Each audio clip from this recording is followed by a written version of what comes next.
This is Axel Rudakubana on July the 29th, on his way to carry out a knife attack on a class full of young girls.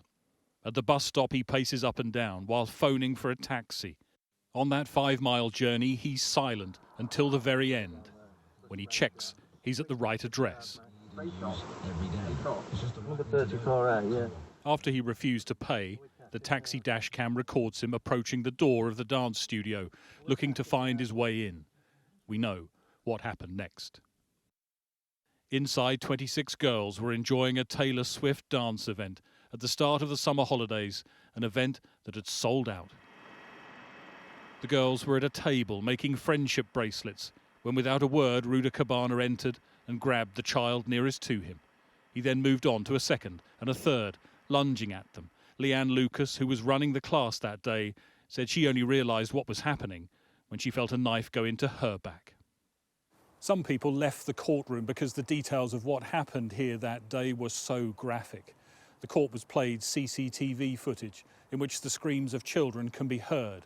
Leanne Lucas is seen trying to usher them to safety. One child tries to leave the building but is pulled back in by Radakubana. She was one of the injured.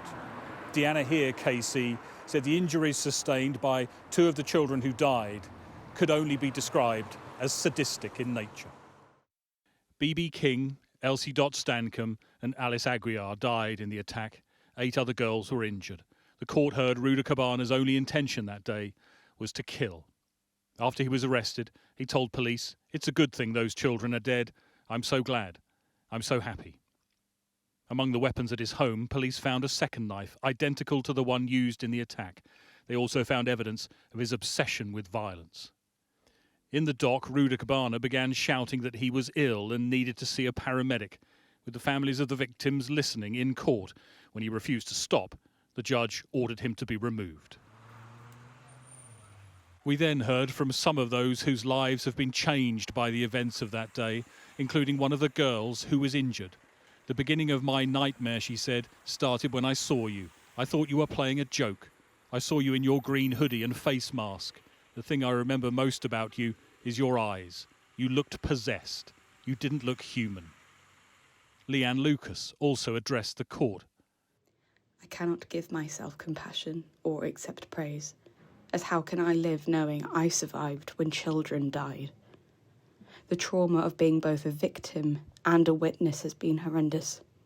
The impact this has had on me can be summed up by one word: trauma. He targeted us because we were women and girls, vulnerable and easy prey." There was a statement from the parents of Alice. Alice was always a very kind girl who valued equality and fairness at the core. A world of possibilities awaited her, a best friend anyone could ask for. We were so lucky and privileged to have her. Every day felt like a gift. In a matter of minutes, our worlds were shattered and turned upside down by the devastating attack on our Alice, a pin drop that changed our lives forever. We kept our hopes up every second during Alice's 14-hour fight, but once she had lost her fight, we lost our lives. And from Elsie's mum. "You deliberately chose that place, fully aware that there would be no parents present, fully aware that girls were vulnerable and unable to protect themselves. We were robbed of the opportunity to protect our girls. What you did was not only cruel and pure evil, it was the act of a coward." Radakubana wasn't in court to hear any of that, or the judge sentence him. The prosecution have made it clear that these proceedings were not acts of terrorism within the meaning of the terrorism legislation, because there is no evidence that Radakubana's purpose was to advance political, religious, racial or ideological cause. I must accept that conclusion. However, in my judgment, his culpability for this extreme level of violence is equivalent in its seriousness to terrorist murders, whatever his purpose.